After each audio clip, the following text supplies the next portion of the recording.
السلام علیکم ورحمۃ اللہ وبرکاتہ۔ الحمد للہ رب العالمین والصلاة والسلام علی سید الانبیاء والمرسلین وعلی آلہ واصحابہ اجمعین، اما بعد، قال اللہ تبارک وتعالی فی کلامہ المجید والفرقان الحمید، اعوذ باللہ من الشیطان الرجیم، بسم اللہ الرحمن الرحیم، قد نرى تقلب وجهك في السماء فلنولينك قبلة ترضاها فول وجهك شطر المسجد الحرام، صدق اللہ العظیم۔ معزز سامعین کرام اور گھروں میں بیٹھ کر سننے والی معزز خواتین اسلام، جیسا کہ آپ بخوبی جانتے ہیں کہ ہم نے ربیع الاول کے مہینے سے سیرت مصطفیٰ صلی اللہ علیہ وسلم کی شروعات کی تھی اور لگ بھگ 5 جمعوں تک ہم نے سیرت مصطفیٰ صلی اللہ علیہ وسلم کو سنا، لیکن پچھلا جو جمعہ تھا حالات کے حساب سے فلسطین اور بیت المقدس کی حفاظت پر بات ہوئی تھی۔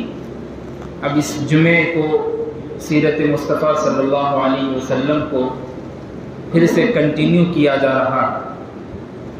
اس سے پہلے جب بات ہوئی تھی تو اللہ کے رسول صلی اللہ علیہ وسلم مکے سے مدینے کی طرف ہجرت کر چکے تھے، اور پہلی ہجرت اور ہجرت کا پہلا سال حضور اکرم صلی اللہ علیہ وسلم نے جو مسجدوں کا قیام کیا، اور خاص طور پہ مدینہ منورہ مسجد نبوی صلی اللہ علیہ وسلم کا قیام عمل میں آیا، اس کے بعد ازواج مطہرات کے گھروں کا بنیاد رکھنا، اور صحابہ انصار اور مہاجرین، جو مدینے میں رہنے والے صحابہ ہیں ان کو انصار کہا جاتا ہے، اور جو ہجرت کر کے مکے سے مدینہ آئے ان کو مہاجر کہتے ہیں۔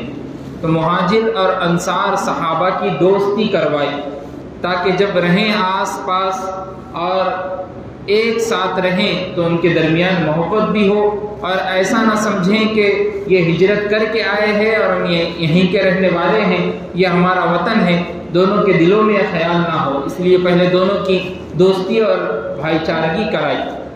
اب دوسری، اللہ کے رسول صلی اللہ علیہ وسلم جب ہجری شروع ہوئی، دوسرا سال شروع ہوا جب ہجرت نبوی کا، تو اللہ کے رسول علیہ الصلاۃ والسلام نے سب سے پہلا جو ہجرت کے دوسرے سال میں کام ہوا وہ قبلے کا چینج ہونا تھا۔ پہلے جو قبلہ تھا مسجد اقصی تھا، بیت المقدس، اللہ کے رسول علیہ الصلاۃ والسلام لگ بھگ کئی دنوں تک اسی کے سامنے رہ کر اسی کی طرف منہ کر کر چہرہ کر کر نماز ادا کرتے تھے، اور صحابہ بھی آپ کے پیچھے مقتدی بن کر ویسے ہی نماز ادا کرتے تھے۔ اس لیے مسجد اقصی اور بیت المقدس یہ ہمارا پہلا قبلہ ہے۔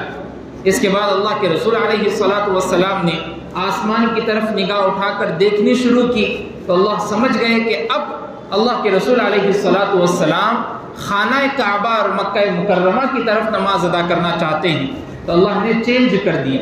اور یہ ہجرت نبوی کا دوسرا سال کا سب سے پہلا اور بنیادی واقعہ تھا جو ہوا۔ اس کے بعد تو کئی واقعات پھر ہجرت نبوی کے دوسرے سال ہوئے۔ پہلے واقعے میں جو قبلہ چینج ہوا، اللہ کے رسول علیہ الصلاۃ والسلام بنو سلمہ کی مسجد میں نماز ادا کر رہے تھے، جس کو آج کے زمانے میں مسجد قبلتین کہا جاتا ہے، 2 قبلوں والی مسجد، اور یہ تقریباً مدینے سے 2 یا 4 کلومیٹر کے فاصلے پر ہے۔ عام خاص ہر لوگوں کے لیے ایک زیارت گاہ ہے، جا کر دیکھ سکتے ہیں۔ تو اللہ کے رسول علیہ الصلاۃ والسلام مسجد میں ہیں اور نماز ادا کر رہے ہیں، اور صحابہ ساتھ میں پیچھے نماز ادا کر رہے ہیں۔ جیسے ہی آیت نازل ہوئی فَوَلِّ وَجْهَكَ شَطْرَ الْمَسْجِدِ الْحَرَامِ، کہ نبی اب اپنے رخ کو ہٹا دیجئے مسجد اقصی سے اور مسجد حرام کی طرف کیجئے۔ آپ نے نماز ہی میں اپنے چہرہ انور اور چہرہ مقدس کو رخ کیا اور پھیر دیا اور گھوم گئے، اور صحابہ کرام رضوان اللہ علیہم اجمعین کی جماعت بھی آپ کے ساتھ شریک ہو گئی۔ اب یہودیوں کی جو مکاری اور سازش تھی، یہیں سے آپ کو پتہ چلے گا کہ فلسطین پر جو واقعات رونما ہو رہے ہیں اس کی بنیادی وجہ کیا بنتی۔ پہلے یہود و نصارہ جو تھے اللہ کے رسول صلی اللہ علیہ وسلم سے بے پناہ محبت کرتے تھے۔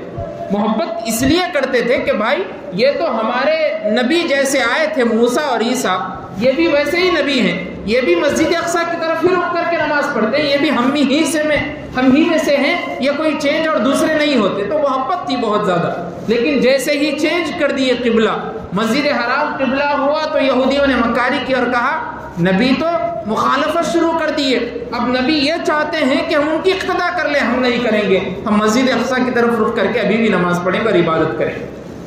یہودیوں کی سب سے بڑی بنیادی وجہ تھی جو مسلمانوں سے بغض اور نفرت پیدا ہوئی۔ اللہ تبارک و تعالیٰ نے قرآن مجید میں ان کے شکوے کا جواب دیا اور کہا کہ یہ لوگ چاہتے یہ ہیں سَيَقُولُ السُّفَهَاءُ مِنَ النَّاسِ مَا وَلَّاهُمْ عَنْ قِبْلَتِهِمُ الَّتِي كَانُوا عَلَيْهَا۔ اب چند بیوقوف لوگ اٹھ کے کھڑے ہو جائیں گے اور سوال کریں گے کہ تم قبلے کو چینج کر دیے۔ آپ کہہ دیجئے وَمَا جَعَلْنَا قُلْ لِلَّهِ الْمَشْرِقُ وَالْمَغْرِبُ، یہ سب کچھ مشرق اور مغرب جو کچھ ہے یہ اللہ کا ہے، یہ پورب، یہ پچھم، یہ شمال، یہ جنوب، یہ ایسٹ، یہ ویسٹ، سب کچھ اللہ کا ہے۔ اب اللہ کی بات ہے، اللہ جس طرف چاہے لوگوں کو حکم دے اور نبی کو حکم دے اور وہ حکم کو مان لے۔ یہدی من یشاء الی صراط مستقیم۔ اب کون لوگ حکم مانیں گے؟ جو صراط مستقیم کی طرف گامزن ہوں گے۔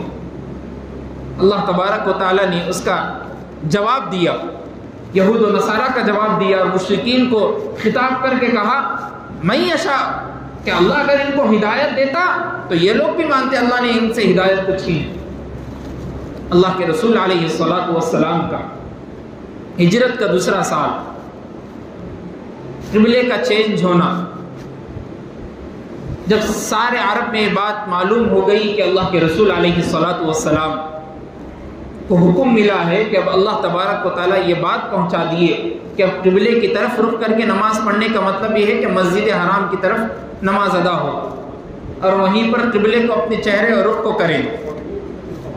اس کے بعد دوسرا کام جو ہوا، اللہ کے رسول علیہ الصلوۃ والسلام نے یہ چاہا کہ اب جو لوگ مدینے میں رہتے ہیں، اب جو لوگ مدینے میں ہیں، انصار اور مہاجر جو ہیں، وہ کفار جو مکے میں بیٹھے ہیں، وہ کفار مکے میں رہتے ہوئے مدینے والوں پر ظلم و ستم برابر کریں گے۔ اب نہیں، ایک وقت آئے گا یہ لوگ اٹھ کھڑے ہوں گے اور لڑائی جھگڑا کرنے لگیں گے۔ اس سے پہلے ہم یہ کام کریں گے کہ ان کو بات سنانے کے لیے، ان کو منوانے کے لیے اپن بھی کچھ تجویز پیش کر لیں۔ تو ایک میٹنگ بلائی گئی، بیٹھا گیا۔ اللہ تبارک و تعالیٰ نے اب تک جو حکم نبی کو دیا گیا تھا وہ حکم یہ تھا کہ کسی سے کوئی جنگ نہیں کی جائے، آپ لوگوں کو صراط مستقیم کی صرف دعوت دیں گے، اللہ کا کام ہے کہ اللہ ان کو ہدایت دے یا نہ دے، کسی سے جنگ و جدال، قتل و قتال کی کوئی ضرورت نہیں۔ یہ حکم پہلے سے ہی ملا، لیکن اب آیت کریمہ نازل ہوئی۔ نازل کیا ہوئی؟ سورہ بقرہ کی آیت نازل ہوئی، پارے 2 میں ہے کہ اللہ فرماتے ہیں کہ اب جو لوگ تم سے لڑنے کے لیے آ رہے ہیں، یقاتلونکم فی سبیل اللہ، تم بھی اللہ کے راستے میں نکل جاؤ لڑنے کے لیے۔ اب جہاد اور جنگ کی آیت کریمہ نازل ہوئی۔ اللہ کے رسول علیہ الصلوۃ والسلام نے صحابہ کو بٹھایا اور میٹنگ ہوئی، ہر ایک نے اپنی اپنی تقریر کی کہ ایسا کام کریں گے، ایسا ہوگا۔ حضرت عمر بن خطاب رضی اللہ تعالیٰ نے ایک اور جاندار تقریر کی، حضرت ابوبکر صدیق رضی اللہ عنہ نے تقریر کی۔ 2 رائے جو پسند آئے اللہ کے رسول صلی اللہ علیہ وسلم کو، اور بغیر آپ دیکھیے سیرت کا، اللہ کے رسول صلی اللہ علیہ وسلم کی زندگی کا معمول دیکھیے آپ، کوئی بھی کام بغیر مشورے کے نہیں ہو۔ اللہ کے رسول صلی اللہ علیہ وسلم حکم دے رہے اشیرونی، مجھ کو مشورہ دو، بتاؤ، نبی ہے، تاجدار کائنات ہے، پھر بھی لوگوں سے کہا جا رہا، صحابہ سے کہا جا رہا کہ مجھ کو مشورہ دو، اگر وہ مشورہ اچھا ہوگا، صحیح ہوگا تو اس پر عمل بھی کیا جائے گا۔ اور مشورہ یہ ملا کہ ہم ایک کام یہ کریں گے کہ جو مکے میں لوگ ہیں، سردار ہیں، ان کے پاس جو کھانے پینے کی چیزیں جاتی ہے وہ بازار شام سے جاتی ہے، شام کے بازار سے خرید و فروخت ہوتی ہے، اور شام کا بازار جو ہے جب تک مکے والے مدینہ نہیں پہنچیں گے تو شام نہیں پہنچ سکتے، یہ ان کے بیچ میں سے راستہ گزرنے کی جگہ ہے۔ ہم ایک کام یہ کریں گے کہ ان کے قافلوں کو روک لیں گے اور ان سے کہیں گے کہ دیکھو لڑائی جھگڑا نہیں کریں گے، ایک صلح پر بات ہوگی۔ یہ اللہ کے رسول صلی اللہ علیہ وسلم کو مشورہ پسند آیا کہ صلح کا کام ہے، پہلے صلح کریں گے اس کے بعد جنگ ہوگی، دوسرا کام۔ پھر مکہ معظمہ میں خانہ کعبہ میں یہ بات پھیل گئی کہ محمد رسول اللہ صلی اللہ علیہ وسلم کفار کو مارنے کے لیے ایک بہت بڑی پلاننگ کر رہے ہیں، حالانکہ پلاننگ کچھ نہیں ہو رہی، یہ تو مشورے سے بات طے ہو رہی، اور بات بھی یہ طے ہو رہی کہ جو صلح ہو سکے گا تو بہتر ہے۔ تو وہاں پر کیا بات پہنچی؟ بات پہنچی کہ اب اللہ کے رسول صلی اللہ علیہ وسلم اپنے پورے اصحاب کو تیار کر دیے جنگ کے ساتھ، اور جنگ کے لیے تیار ہے کفار سے لڑنے کے لیے۔ اللہ کے رسول علیہ الصلوۃ والسلام نے اس بڑی جنگ سے پہلے کچھ اور سریے ہوئے۔ سب سے پہلے یہ بات آپ سمجھ لیں کہ اللہ کے رسول علیہ الصلوۃ والسلام کی ایک طویل زندگی اللہ کی راہ میں جنگ اور جہاد میں گئی۔ تقریباً ایک ہوتا ہے غزوہ، ایک ہوتا ہے سریہ۔ غزوہ اس کو کہتے ہیں جس میں اللہ کے رسول صلی اللہ علیہ وسلم بنفس نفیس شریک ہوں، کہ خود انٹر ہیں اس جنگ میں، اس کو بولتے ہیں غزوہ۔ اور سریہ کہتے ہیں کہ اللہ کے رسول صلی اللہ علیہ وسلم اس جنگ میں شریک نہیں ہے، لیکن صحابہ کو ایک لیڈر، امیر بنا کے جنگ کے واسطے بھیج رہے، اس کو سریہ بولتے۔ اور سریے جو ہوئے وہ تقریباً کتابوں میں بات ملتی کہ 45 یا 44 یا 39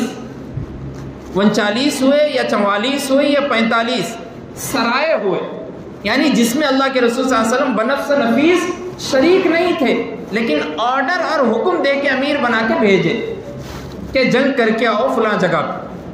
اور غزوات کتنے ہوئے؟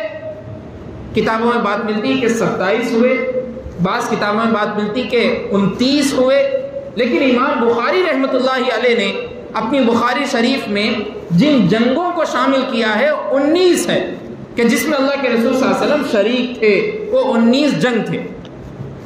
اب جنگ سے پہلے سریے ہوئے جس میں اللہ کے رسول صلی اللہ علیہ وسلم نے حکم دے کے امیر بنا کے بھیجا ہے۔ اس میں سب سے پہلا جو سریہ ہوا حضرت امیر حمزہ رضی اللہ تعالیٰ عنہ کا سریہ تھا، جس میں اللہ کے رسول صلی اللہ علیہ وسلم نے حضرت امیر حمزہ رضی اللہ تعالیٰ عنہ کو امیر بنا کر بھیجا اور کہا کہ جاؤ۔ اور اس سریے میں اللہ کے رسول صلی اللہ علیہ وسلم نے حضرت امیر حمزہ رضی اللہ تعالیٰ عنہ کے ساتھ 30 مہاجرین کو بھیجا کہ ان کی مدد کے لیے، ان کے ساتھ رہنے کے لیے 30 مہاجرین جائیں گے۔ اور حضرت حمزہ رضی اللہ تعالیٰ عنہ کے ہاتھ میں ایک سفید کلر کا جھنڈا تھا جو دے کر بھیجا گیا، اور وہ مقام جہاں پر حضرت امیر حمزہ رضی اللہ تعالیٰ عنہ رکے تھے وہ سیف البحر تھا جس جگہ کا نام، اور وہاں جا کر آپ نے لڑائی شروع کی، لیکن ایک آدمی تھا جو 2 لڑائیوں کے درمیان پہنچ گیا اور لڑائی کو روک دیا گیا، اور وہ بہت بڑا سریہ نہیں ہوا جس میں کتابوں کو ذکر کیا گیا۔ دوسرا سریہ جو ہوا سریہ عبید بن حارث رضی اللہ تعالیٰ عنہ، اللہ کے رسول صلی اللہ علیہ وسلم نے اس سریے میں سفید جھنڈے کے ساتھ حضرت عبید بن حارث رضی اللہ تعالیٰ عنہ کو امیر بنا کر بھیجا، اور اس میں سعد بن ابی وقاص رضی اللہ تعالیٰ عنہ کا وہ کارنامہ پوری سیرت کی کتابوں میں ذکر ہے کہ حضرت سعد بن ابی وقاص رضی اللہ تعالیٰ نے کفار کے اوپر ایک تیر پھینک کر مارا تھا، اور وہ تیر جو تھا کفار کا سب سے پہلا جو آدمی مرا وہ سعد بن ابی وقاص رضی اللہ تعالیٰ کے اس تیر کے نشانے سے مرا۔ اور وہی سریہ جو کفار کے دل پر ایسا لگا کہ اب مکے سے جو لوگ گئے تھے وہ پہلے کے جیسے نہیں ہیں، اب ان کے اندر ہمت ہے، طاقت ہے، اب وہ لوگ جنگ کے لیے تیار ہیں۔ یہ سریہ عبید بن حارث رضی اللہ تعالیٰ جو اللہ کے رسول صلی اللہ علیہ وسلم نے امیر بنا کر بھیجا تھا۔ اس کے بعد سریہ سعد بن ابی وقاص ہوا جس کو کتابوں میں ذکر کیا جاتا ہے، اور سب سے لاسٹ جو سریہ ہوا ہے غزوہ بوات ہے۔ اسی کو ذکر کرنے کے لیے اصل مقصد ہے غزوہ بوات میں جو ہوا، وہی غزوہ بوات میں جو کردار سامنے آیا اسی کی وجہ سے سب سے پہلی جنگ اسلام کی، حق و باطل کی جو معرکہ ہوئی اور سب سے بڑی جنگ ہوئی غزوہ بدر ہے۔ وہ غزوہ بدر جو ہوا اسی سریے کی وجہ سے ہوا۔ اس سریے میں ایک صحابی نے ایک کافر کے آدمی، اس کا نام تھا عمر بن حضرمی، اس کو قتل کر دیا صحابی۔ تو عمر بن حضرمی کا قتل ہونے کے بعد کفار میں یہ بات پہنچی کہ اب ہم خون کا بدلہ خون لیں گے، اب ہم نہیں چھوڑیں گے، اور پوری نعرہ اسی بات سے بلند ہوئی کہ خون کا بدلہ خون، اب کوئی بات نہیں مانی جائے گی، انہوں نے ہمارے آدمی کو قتل کیا ہے، اب ہم ان کا قتل کرنے کے لیے تیار ہیں، ہم لڑائی کے لیے تیار ہیں۔ اللہ کے رسول علیہ الصلاۃ والسلام کو جب معلوم ہوا کہ کفار مکہ اور سردار قریش کے لوگ تیار ہیں جنگ کے لیے، اللہ کے رسول صلی اللہ علیہ وسلم وہ غزوہ بدر، جنگ بدر، جن کو تفصیل سے اگر بیان کیا جائے تو کئی دیر ہو جائے گی، لیکن میں تقریباً اس کے چند نکات کو اور چند واقعات کو بیان کرتے ہوئے غزوہ بدر کو ختم کروں گا۔ غزوہ بدر جو ہے اصل میں ایک مقام ہے جو تقریباً مکے اور مدینے کے بیچ میں، اور مدینے سے تقریباً 80 میل کے فاصلے پر ہے۔ غزوہ بدر، وہاں پر کفار قریش کا ایک میلہ لگتا تھا ہر سال، وہاں پر آ کر وہ لوگ جشن مناتے تھے، اور میلے میں طرح طرح کی چیزیں ملتی تھی اور خرید و فروخت ہوتے تھے، جھولے لگتے تھے بچوں کے لیے۔ وہ بدر کا مقام تھا جو بہت بڑا پہاڑی علاقہ ہے، آج بھی اگر آپ جا کے دیکھیں گے تو بدر ہی ایک واحد ایسی جگہ ہے، بدر اور احد، جو اللہ کے رسول صلی اللہ علیہ وسلم جس مقام پر جا کر کھڑے تھے اور رکے تھے، وہ ابھی بھی مقامات آپ کو دکھائی دیں گے۔ تو زیارت کریے جب بھی کبھی آپ عمرہ اور حج کے لیے جائیں، اور اللہ سب کو بلائے۔ تو غزوہ بدر جو ہوا، اصل میں اس جگہ کے مالک کا نام بدر تھا، اسی لیے اس جگہ کا نام بدر پڑ گیا۔ غزوہ بدر میں اللہ کے رسول صلی اللہ علیہ وسلم اور صحابہ کرام رضوان اللہ علیہم اجمعین، جب اللہ کے رسول علیہ الصلاۃ والسلام نے ان کو بتلایا کہ ہم مکے میں جا کر ان لوگوں سے لڑ نہیں سکتے، اس کی سب سے بڑی اہم وجہ یہ ہے کہ مکہ عبادت کی جگہ ہے، وہاں پر اللہ کی عبادت کی جاتی ہے، خانہ کعبہ ہے جو حضرت ابراہیم، حضرت آدم علیہ الصلاۃ والسلام نے جس کو بنایا ہے، اور اللہ کا گھر ہے، بیت اللہ ہے، بیت الحرام ہے۔ اگر وہاں پر لڑائی جھگڑے ہوں گے، قتل و قتال ہوگا تو لوگوں کا خون بہے گا، اس جگہ کی بے حرمتی ہو جائے۔ اس سے بہتر مقام یہ ہے کہ ہم غزوہ بدر تک جائیں گے اور وہاں پر لڑائی ہو۔ اصل میں کام جو تھا صحابہ کا اور اللہ کے رسول علیہ الصلاۃ والسلام کا، جنگ لڑنا نہیں تھا، میں پہلے ہی بتایا، صلح کرنا تھا۔ صرف کام یہ تھا کہ جو شام کو بازار خریدی کے لیے جا رہے کفار کے لوگ، ان کو روکیں گے، ان کا مال تھوڑی دیر تک لیں گے اپنے پاس، اور وہ لوگ جب معاہدے کو طے کر لیں گے، آپس میں صلح ہو جائے گی، تو نہ لڑائی ہوگی نہ کچھ ہوگا، وہ لوگ بھی چلے جائیں گے، ہم بھی راحت کے ساتھ رہیں گے۔ یہ کام اصل مطلب تھا، لیکن اللہ کے رسول صلی اللہ علیہ وسلم کو معلوم ہو گیا کہ اب لوگ لڑائی کے لیے تیار ہیں، اور ان کا نعرہ ہے خون کا بدلہ خون۔ جب اللہ کے رسول صلی اللہ علیہ وسلم ان 313 صحابہ کو لے کر نکلتے ہیں، اللہ اکبر، غزوہ بدر کا وہ مقام ابھی جانے تک ہے، رک گئے بیچ میں سفر میں، اور رک کر اللہ کے رسول علیہ الصلاۃ والسلام نے تمام صحابہ کی طرف رک کر کے کہا کہ تم کچھ مشورہ دو گے اس سلسلے میں۔ مہاجرین صحابہ نے کہا، اے اللہ کے رسول، آپ جہاں تک ہم کو لے جائیں گے ہم حاضر ہیں، ہم اپنے بچوں کو، ہم اپنے آپ کو اس جنگ میں شہید کرنے کے لیے تیار ہیں۔ پھر اللہ کے رسول صلی اللہ علیہ وسلم نے کہا کہ کوئی مجھ کو مشورہ دے گا، کوئی بات اچھی کہے گا، اور کوئی بات مجھ کو پسند آئے گی۔ بار بار اللہ کے رسول صلی اللہ علیہ وسلم جب پوچھ رہے تھے تو انصاری جو صحابہ تھے جو مدینے میں پہلے سے رہتے تھے، ان لوگوں نے کہا کہ اللہ کے رسول صلی اللہ علیہ وسلم، کیا اس جملے کا اشارہ ہماری طرف ہے؟ کیونکہ جو بیعت عقبہ ثانیہ میں، اس سے پہلے جمعے کو میں بتایا تھا، بیعت عقبہ ثانیہ میں جو انصار صحابہ مکے کو آئے تھے، ان لوگوں نے معاہدہ کیا تھا، اللہ کے رسول صلی اللہ علیہ وسلم پر بیعت کی تھی، اور بیعت میں یہ بات بولی تھی کہ ہم جب تک کفار مکہ کے مقابلے میں لڑائی نہیں لڑیں گے، جب تک وہ ہمارے مدینے پر حملہ نہیں کریں گے۔ اگر مدینے پر حملہ ہوگا تو ہم لڑائی لڑیں گے، ورنہ نہیں۔ اور یہاں تو مدینے پہ حملہ ہی نہیں ہو رہا، اس سے پہلے ہی لڑائی کے لیے تیار ہو گئے، تو بار بار اللہ کے رسول صلی اللہ علیہ وسلم اشارہ کر کے انصار سے پوچھتے، اس لیے کہ بیعت ہوئی تھی پہلے۔ اور اس میں سے کھڑے ہوئے حضرت عبادہ رضی اللہ تعالیٰ عنہ، اور کھڑے ہو کر اللہ اکبر، آپ نے کہی بات، اور کہا اللہ کے رسول صلی اللہ علیہ وسلم، اگر آپ کہیں گے کہ سمندر میں کود پڑو اور سمندر میں غوطہ لگا دو تو ہم انصار تیار ہے اس بات کو، اس کام کو کرنے کے لیے۔ اس کے بعد ایک اور صحابی انصار کے کھڑے ہوئے اور کہا اللہ کے رسول صلی اللہ علیہ وسلم ہم بیعت عقبہ ثانیہ پہ آپ پر ایمان لے آئے، اور ایمان لانے کے بعد ہمارا فریضہ بنتا ہے کہ آپ کی ہر بات کو تسلیم کیا جائے اور آپ کے ہر حکم کو مانا جائے، ہم تیار ہیں جہاد اور جنگ کے لیے۔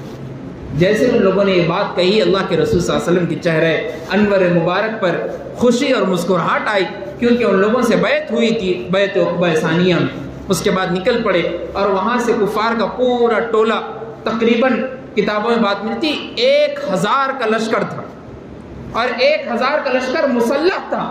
مسلح کا مطلب ہوتا تیار سے لبریز، ہر ایک کے پاس ہتھیار سے زیادہ اور بھی ہتھیار، گھوڑے، اونٹ اور تقریباً کئی چیزیں جو جنگ میں شامل ہو سکتی، سب کچھ۔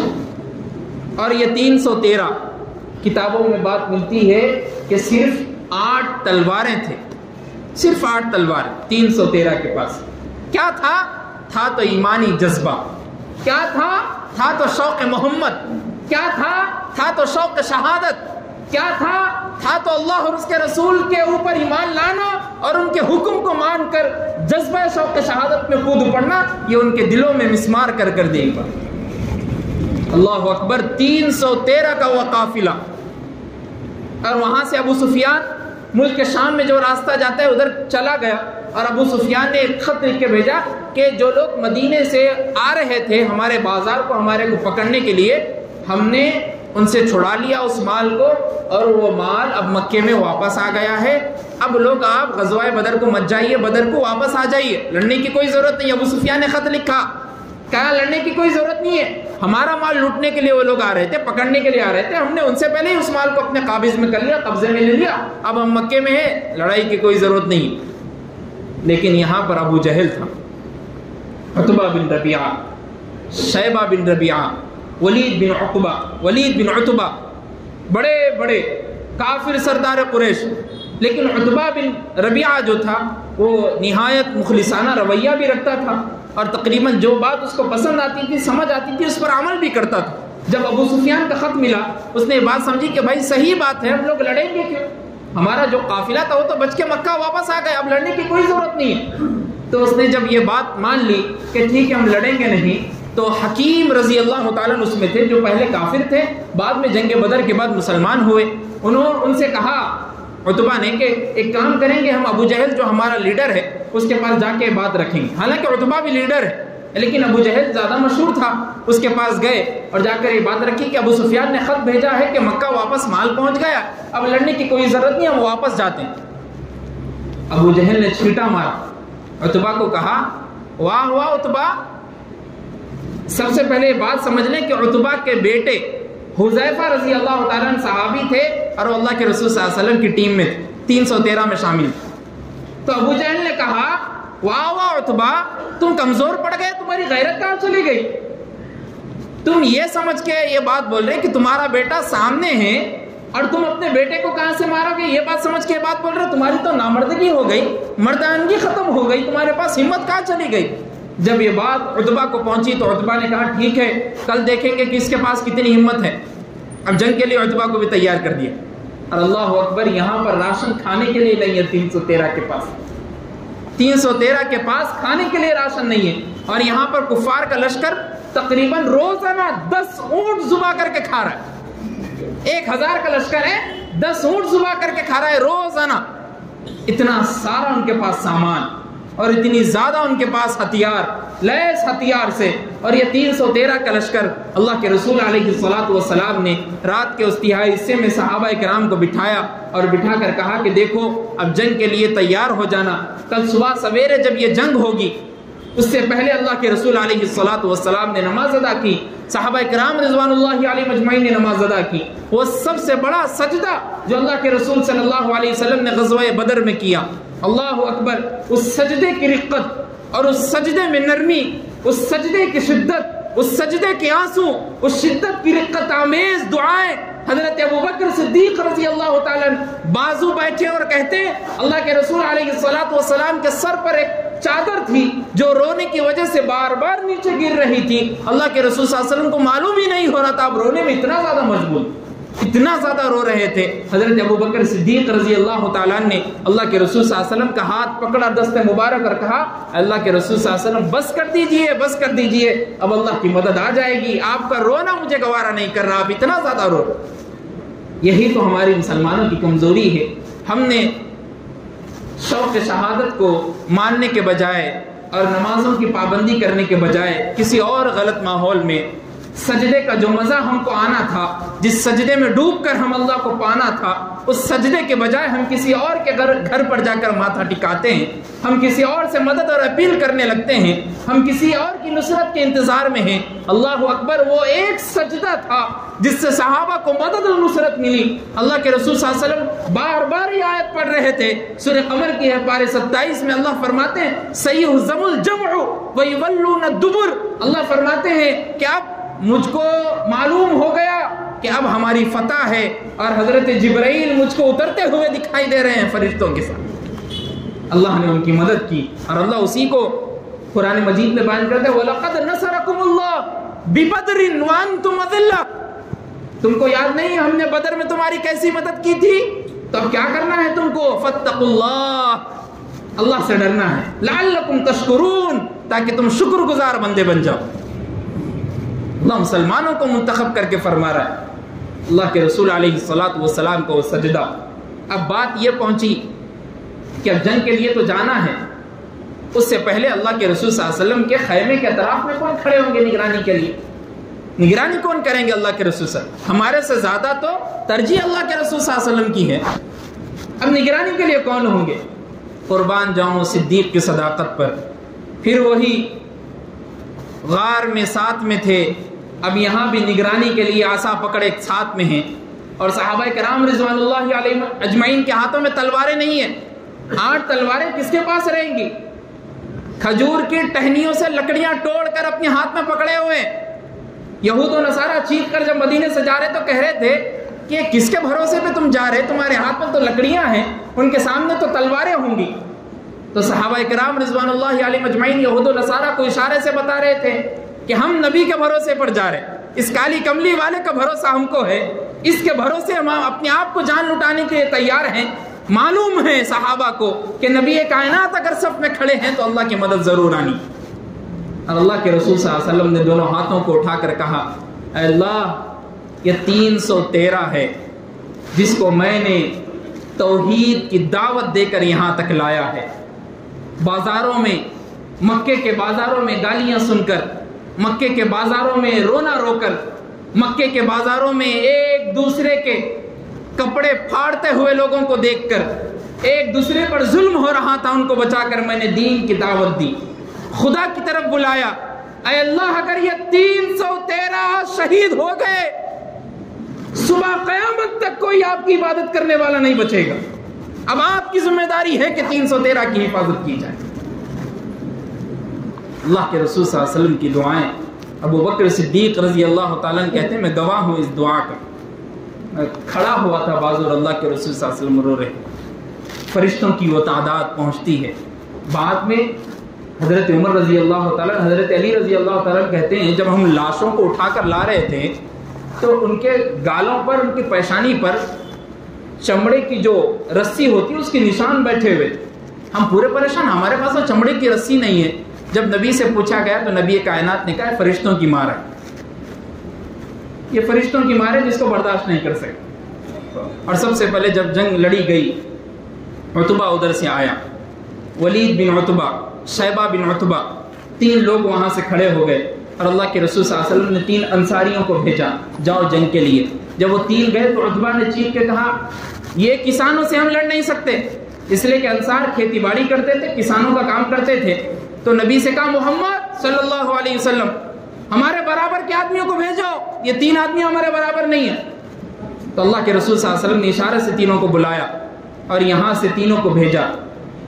تینوں کو جب بھیجا گیا، جب شام میں جا کے کرتے ہیں حضرت حمزہ رضی اللہ تعالیٰ عنہ، حضرت علی رضی اللہ تعالیٰ عنہ، حضرت حارثہ بن عبد المطلب رضی اللہ تعالیٰ عنہ، جب جا کر کھڑے ہوتے ہیں، عتبہ سے امیر حمزہ، شیبہ سے حضرت علی، اور حارثہ سے ولید بن عتبہ تینوں لڑنے کے لیے کھڑے ہو گئے. اللہ اکبر. وہ جنگ لڑی, جو جنگ چھڑی گئی, حضرت امیر حمزہ رضی اللہ تعالیٰ عنہ کئی دیر تک رکاتے رہے اس کے وار کو. بعد میں آپ نے وار کیا تو جہنم رسید ہو گیا. وہ سب سے پہلا کافر تھا جو جنگ بدر میں مارا گیا. اس کے بعد حضرت حارث بن عبد المطلب کو بھی ایک بازو پر, آپ کے ران پر ایک وار پڑی, جس کے بعد آپ بھی شہید ہوئے. کچھ دیر کے بعد جب جنگ میں فتح ہوئی تو شہید ہو گئے تھے. حضرت حارث فرماتے ہیں جس ران پر مجھ کو مارا گیا تھا کافر نے, اس کے ہڈی کا گودا تک مجھ کو نظر آ رہا تھا. بتانے کا مطلب یہ کہ سامنے کی تلواریں کیسی تھی اور یہ 313 کا کیا مقام. جب جنگ لڑی گئی, پورے کافر مار دیے گئے. اللہ کے رسول صلی اللہ علیہ وسلم جب رات میں دعا کیے تھے, اس کے بعد اللہ کے رسول صلی اللہ علیہ وسلم دعا کے اٹھنے کے بعد ایک لکڑی ہاتھ میں پکڑ کر لکیریں کھینچتے جا رہے تھے اور کہہ رہے تھے کہ فلاں کافر کی لاش یہاں پر رہے گی, فلاں کافر کی لاش یہاں پر رہے گی, فلاں کافر کی لاش یہاں پر رہے گی. حضرت عبداللہ ابن مسعود رضی اللہ تعالیٰ عنہ فرماتے ہیں جب کافروں کو مارا گیا تو میں دیکھ کیا رہا ہوں, اللہ کے رسول صلی اللہ علیہ وسلم نے جو لکیریں لائنیں کھینچی تھی اس کے تھوڑے ادھر بھی وہ کافر کی لاش نہیں تھی, وہیں کا وہیں تھی. اللہ کے رسول صلی اللہ علیہ وسلم کو پہلے ہی بتا دیا گیا. جو جنگ بدر کا حق و باطل کا معرکہ ہوا, 313 نے 1000 کے لشکر کو نیست و نابود کر دیا اور کہا کہ اگر تمہارے اندر محمد مصطفیٰ صلی اللہ علیہ وسلم کی محبت دل میں نہیں ہے, اگر جذبہ شوق شہادت تمہارے اندر نہیں ہے, تو تم کتنا بھی بڑا لشکر جرار لے کر آؤ, کچھ مقابلہ نہیں کر سکتے. آج فلسطین کے ان مسلمانوں کا حال بھی یہی ہے. وہ 313 ہی کیوں نہ تھے, وہ 1000 ہی کیوں نہ تھے, اسرائیل کا اگر پورا منصوبہ بندی کے ساتھ میزائل کے ساتھ ان پر پھینک دیا جائے تو اسرائیل, وہ فلسطین کے چھوٹے معصوم بچے, وہ 313 صحابہ کو سامنے رکھ کر پریکٹیکل بتا رہے ہیں کہ اگر جذبہ شوق شہادت ہمارے اندر ہو تو فلسطین کا ایک معصوم سا بچہ بھی ان توپوں کے سامنے سلامی دینے کے لیے کھڑا ہے کہ دیکھو میرا سیرہ حاضر ہے, بیت المقدس کو کچھ ہو نہیں سکتا. یہ مسلمان ہیں فلسطین کے, یہ ان کے اندر جذبہ ہے. اگر ہم پیدا ہوئے, بڑے ہو گئے, جوان ہو گئے, بوڑھے ہو گئے, لیکن ہمارے پاس جذبہ نہیں ہے, ہم تو 5 وقت کی نماز بھی صحیح سے ادا نہیں کر سکتے. وہ مسلمان صفوں کے لیے, مسجد اقصی کے لیے اپنی جانوں کو دینے کے لیے تیار ہے. یا رب محمد انصر امت محمد, اے محمد کے رب, محمد کی امت کی مدد فرما. اب بھیج دے کسی صلاح الدین ایوب, پھر ضرورت ہے کسی صلاح الدین ایوبی کی. اگر ہم کچھ کر تو نہیں سکتے, لیکن کر ضرور یہ سکتے ہیں کہ ان کے حق میں ہم بیٹھ کے لیے دعا کریں, اور نمازوں کی پابندی کے ساتھ, ذکر و اذکار کے ساتھ, کثیر استغفار کے ساتھ, کثرت درود شریف کے ساتھ. کیا ہوا, غزہ پر حملہ ہو رہا ہے, کئی مسلمان, ایک ٹویٹ آیا میرے ٹویٹر کے اکاؤنٹ پر کہ فلسطین کے ایک مشہور صحافی نے ٹویٹ کیا کہ میرے بچے کو میں ہاسپٹل میں چھوڑ کر گیا تھا علاج کے لیے, مار کچھ لگی تھی, میں میرے بچے کو ہاسپٹل پر چھوڑ کر گیا غزہ میں, تھوڑی دیر دوائی لانے کے لیے واپس گیا. ٹویٹ آیا کہ جا کر پھر جب واپس آ کے دیکھتا ہوں, بچہ تو چھوڑو, ڈاکٹر تو چھوڑو, طبیب تو چھوڑو, ہاسپٹل ہی منہدم ہو گئے, ہاسپٹل کو ہی گرا دیا گیا. وہ صحافی کہتا ہے, ٹویٹ کرنے والا, مجھ کو غم نہیں کہ میرے بیٹے کی لاش مجھ کو ملی یا نہ ملی, مجھ کو غم اس بات کی ہے کہ اگر میں رکتا ساتھ میں تو میرے بیٹے کے ساتھ میں بھی شہید ہوتا اس سفر.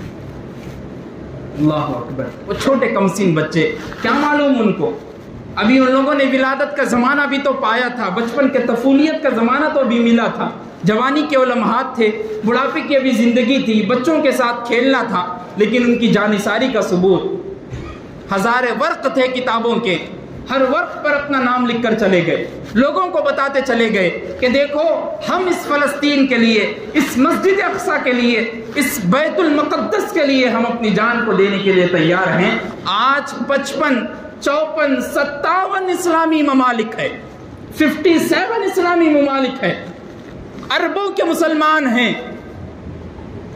مسجد اقصی اور فلسطین کی حفاظت کرنا عرب ہے.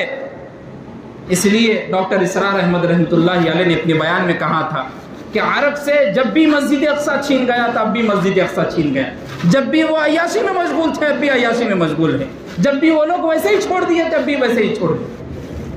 یہ جب کی تقریر تھی تقریباً 25-20 سال پرانی، آج وہ حقیقت ہم اپنی نظروں سے دیکھ رہے ہیں۔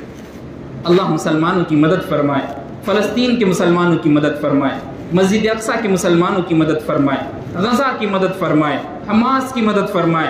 اے اللہ بیت المقدس جب تک ہماری اس دھرتی پر، ہماری اس زمین پر ہیں، ہم اگر اس کے پاس جا کر اس کی مدد تو نہیں کر سکتے، لیکن اے اللہ ہم اپنے ہاتھوں کو اٹھا کر دعا کرتے کہ اللہ مدد فرما دیجئے، ابابیل کا جھنڈ ہی صحیح بھیج دیجئے اور اسرائیل کو نیست و نابود کر دیجئے۔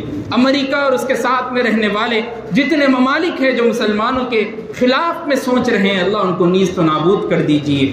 آپ تو مالکوں کے ملک ہے، آپ ذوالجلال والاکرام ہیں، آپ کے لیے کوئی بڑی بات نہیں ہے، آپ احکم الحاکمین ہیں۔ اللہ مدد فرمائیے، اے اللہ مدد فرمائیے۔ اللہم انصر امت محمد، اے اللہ محمد صلی اللہ علیہ وسلم کی امت کی مدد فرمائیے۔ وآخر دعوانا ان الحمد للہ رب العالمین۔